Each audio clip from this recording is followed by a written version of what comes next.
Hello guys, welcome back to my channel we have family vlogs. అందరూ ఎలా ఉన్నారు? నాతో కామెంట్ సెక్షన్లో షేర్ చేసుకోవడం మాత్రం మర్చిపోద్దు. ఇది ఒక ర్యాండమ్ సండే వ్లాగ్. పిల్లల్ని పార్క్కి తీసుకెళ్ళాము. ఇంకా సండే రోజున మా రొటీన్ ఎలా ఉంటుందో మీకు ఈ వీడియోలో చూపిస్తాను. నా ఛానల్లో ఫ్యాషన్ హాల్స్తో పాటు ఇలా వ్లాగ్స్ కూడా నేను పోస్ట్ చేస్తూ ఉంటాను. ఇంకా కిడ్స్ గురించి హెల్దీ స్నాక్స్ ఇన్ఫర్మేషన్ కూడా ఇస్తూ ఉంటాను. సో నా ఛానల్ని సబ్స్క్రైబ్ చేసుకోవడం మాత్రం మర్చిపోదు. ఇంక లేట్ చేయకుండా వీడియోలోకి అయితే వెళ్ళిపోతాము. ఇంకా మనకి సీజన్ చేంజ్ అవుతూ ఉంటుంది.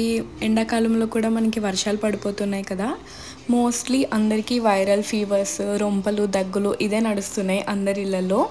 సో మా హస్బెండ్కి ఇంకా మా పిల్లలకి కూడా కొంచెం ఈ సిమ్టమ్సే ఉన్నాయి. సో నేను చికెన్ సూప్ చేస్తున్నాను అనమాట. దీనివల్ల మనకి రొంప కూడా కంట్రోల్ అవుతుంది. హెడేక్ కొంచెం అన్ఈజీగా ఉన్నా కొంచెం మనకి రిఫ్రెషింగ్గా ఉంటుంది. ఇంకా మార్నింగ్ అన్ని పనులు అయిపోయాక టిఫిన్స్ ఇవన్నీ పిల్లలు ఫ్రెష్ అవ్వడం ఇవన్నీ అయిపోయాక నేను ఇక్కడైతే సూప్ చేస్తున్నాను మా హస్బెండ్కి ఇంకా మా పిల్లలకి. కొంచెం ఇది తాగితే చెప్పాను కదా కొంచెం రిలీఫ్గా ఉంటుంది. రెసిపీ నేను చెప్తే వీడియో ఇంకా లాంగ్ అయిపోతుందని చెప్పి చెప్పట్లేదు. నేను సపరేట్గా దీన్ని షార్ట్ వీడియోలోకి కన్వర్ట్ చేసి మీకు పోస్ట్ చేస్తాను. ఎవరికైనా ఇంట్రెస్ట్ ఉంటే నాకు కామెంట్ సెక్షన్లో చెప్పండి, షార్ట్ వీడియోలో పోస్ట్ చేస్తాను. యాక్చువల్లీ ఇది నేను ప్రిపేర్ చేస్తున్నాను అని చెప్పి తెలీదు. సో సర్ప్రైజ్గా తీసుకెళ్ళి ఇస్తున్నాను. పెద్ద సర్ప్రైజ్ ఏం కాదులేండి, ఏదో చిన్న చిన్నగా అలా.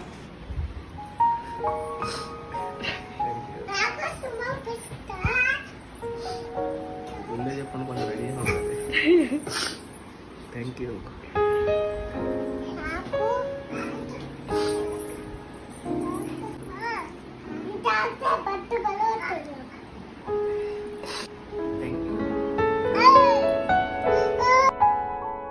ఇంకా వాళ్ళు తాగేసాక నేను కూడా వేసుకున్నాను. టేస్ట్ అయితే చాలా బాగుంటుంది.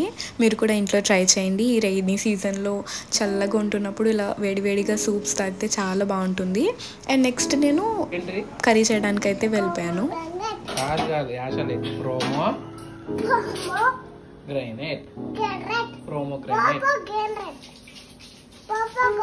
సరిగా చెప్తాను.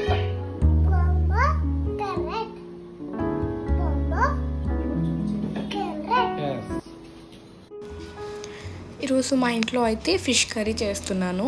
యాక్చువల్లీ నేను ఎప్పుడు పులుసు అలా పెడుతూ ఉంటాను. ఈరోజు ఏంటంటే గ్రేవీ కింద చేయమని చెప్పారన్నమాట. నేను ఎప్పుడు చేయలేదు, ఫస్ట్ టైం చేస్తున్నాను. అమ్మని రెసిపీ ఎలా చేయాలో అడిగి ఇక్కడ చేస్తున్నాను నేను. ఫస్ట్ అయితే ఆనియన్స్, పచ్చిమిర్చి, కొంచెం సాల్ట్, పసుపు యాడ్ చేసుకొని ఫ్రై చేసుకున్నాను. అండ్ ఇవి కట్ చేయక ముందు కొన్ని మసాలాలు అయితే ప్రిపేర్ చేసుకున్నాను. 2 టమాటోస్ని కొంచెం ప్యూరీ చేసుకొని పక్కన పెట్టుకున్నాను. మసాలాకి కొంచెం అల్లం, వెల్లుల్లి, ఇంకా ఏవో మసాలా చెప్పింది అమ్మ. సో అవన్నీ వేసుకొని గ్రైండ్ చేసుకొని అవి కూడా పక్కన పెట్టుకున్నాను. ఆనియన్స్ బాగా ఫ్రై అయిపోయాక టమాటా ప్యూరీ కొంచెం బాగా అది కూడా ఫ్రై అయిపోయాక తర్వాత మసాలా పేస్ట్ కూడా యాడ్ చేసుకొని ఫ్రై చేసుకున్నాను. అది పచ్చివాసన పోయేంత వరకు ఫ్రై చేసుకున్నాక కొంచెం కరివేపాకు, తర్వాత కారం యాడ్ చేసుకొని ఫ్రై చేసుకున్నాను. ఇది కూడా బాగా మగ్గిపోయాక తర్వాత నీట్గా వాష్ చేసి పెట్టుకున్న చికెన్ పీసెస్ని ఇందులో యాడ్ చేసుకొని అటు ఇటు కూడా మంచిగా మగ్గిపోయాక తర్వాత వాటర్ యాడ్ చేసుకోవాలి. అన్ని కర్రీస్ అంటే నేను చేసేస్తాను, నాకు అన్నీ వచ్చు. కానీ ఎప్పుడు చేయలేని రెసిపీస్ మనం అక్కడ ఇక్కడ చూసి చేయడం కన్నా మన ఇంట్లో పెద్దవాళ్ళని అడిగి చేయడం చాలా బెటర్. ఎందుకంటే అందరూ తినాలి కదా. సో ఫైనల్గా నాకు రాలేని కర్రీ కూడా నేను వండేసాను. చాలా బాగా వచ్చింది టేస్ట్ మాత్రం. నేను చేయడం ఫస్ట్ టైమే కాబట్టి మీతో డీటెయిల్గా రెసిపీ అయితే షేర్ చేసుకోలేదు. నెక్స్ట్ టైం చేసినప్పుడు ఖచ్చితంగా డీటెయిల్గా షేర్ చేసుకుంటాను. లాస్ట్కి అయితే కర్రీ ఇలా వచ్చింది. ఇంకా లంచ్ ఇవన్నీ కంప్లీట్ చేసుకున్నాక అరౌండ్ 3-3:30 ఆ టైంకి మేము పార్క్ అయితే తీసుకెళ్తున్నాము పిల్లల్ని.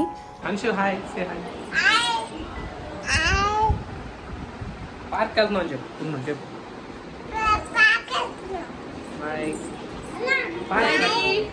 Ready? Go, bye bye. 3:30కి పార్క్ ఏంటి అని అనుకుంటున్నారు కదా. ఆ రోజు యాక్చువల్లీ చాలా క్లౌడీగా ఉంది, ఇంకా చల్లగానే ఉంది కదా అని చెప్పి తీసుకెళ్తున్నాము. యాక్చువల్లీ ఆ పార్క్ 5కే క్లోజ్ చేసేస్తారు. మీకు చూపిస్తాను. అక్కడ ఏంటంటే నార్మల్ పార్క్లా ఉండదు, చుట్టూ చెట్లు ఇవన్నీ ఉంటాయన్నమాట. సో ఏమైనా వస్తూ ఉంటాయి కదా, చిన్న చిన్న పురుగులు, పాములు ఇవన్నీ తిరుగుతూ ఉంటాయి కదా. సో అందుకే ఎర్లీగా క్లోజ్ చేసేస్తారు ఆ పార్క్. మంగళగిరిలో మేము యాక్చువల్లీ వాకింగ్కి వెళ్ళే వాళ్ళం అక్కడికి. సో ఇప్పుడు దాన్నే ఇకో పార్క్ లాగా కన్వర్ట్ చేశారు.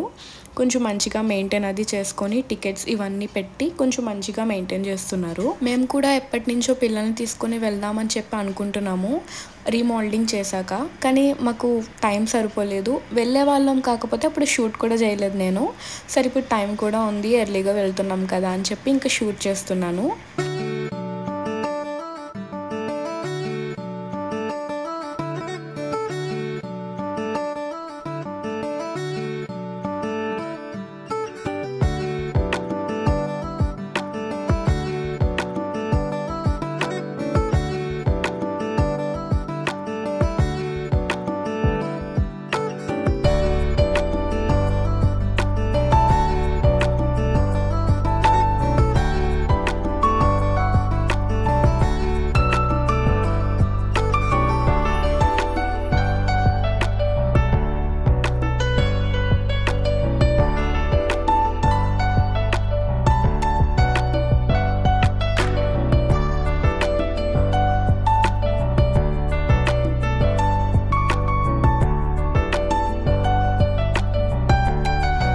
ఇంకా మోస్ట్లీ పార్క్ అంటే అందరూ చిన్నపిల్లలు వస్తుంటారు కదా, ఇంకా వాళ్ళకి ఇబ్బంది లేకుండా స్నాక్స్, వాటర్ అన్నీ అక్కడ క్యాంటీన్లో అవైలబుల్గా ఉన్నాయి. ఇంకా ఫోటో షూట్స్కి కూడా ఇక్కడికి చాలామంది వస్తున్నారు. మేము వెళ్ళినప్పుడు ఎవరో తీసుకుంటున్నారు ఫోటో షూట్స్. చాలా డెవలప్ అయ్యింది అని చెప్పి అనుకున్నాను నేనైతే. మేము వాకింగ్కి వెళ్ళి ఆప్ చేశాక ఇదంతా డెవలప్ అయిందని చెప్పాను కదా, ఆల్మోస్ట్ 1 year అయిపోయిందిలేండి. సో అంతకు ముందు అయితే మేము వెళ్ళే వాళ్ళము, 1 year అయిపోయింది ఆల్మోస్ట్. ఇంకా చాలామంది వచ్చి ఇక్కడ ఆడుకుంటున్నారు. పిల్లలు, ఫ్యామిలీ అందరు చాలా మంచిగా టైం స్పెండ్ చేస్తున్నారు. ఎక్కువ సండే చాలా క్రౌడ్ ఉంటుంది.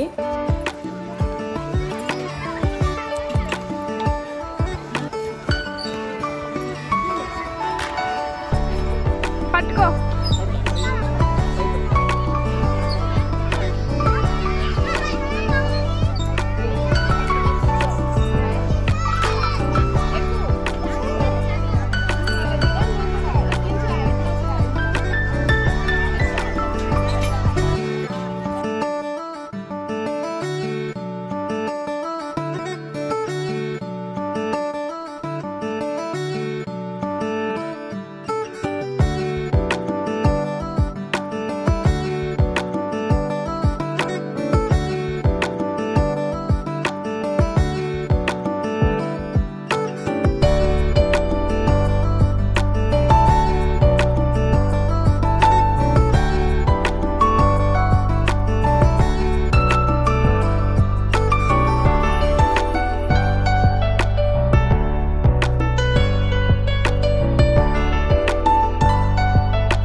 అప్పుడప్పుడు పిల్లలతో మనం కూడా ఇలా టైం స్పెండ్ చేస్తుంటే మనకు కూడా చాలా హ్యాపీగా అండ్ రిలీఫ్గా కూడా ఉంటుంది. ఈ వ్లాగ్ మీకు నచ్చిందని అనుకుంటున్నాను. వ్లాగ్ నచ్చితే ఖచ్చితంగా like, share and subscribe to my channel. ఇలాంటి మరి ఎన్నో వ్లాగ్స్ కోసం నా ఛానల్ని సబ్స్క్రైబ్ చేసుకోవడం మాత్రం అస్సలు మర్చిపోద్దు. మళ్ళీ నెక్స్ట్ వ్లాగ్లో కలుద్దాము. Thank you for watching. Bye bye.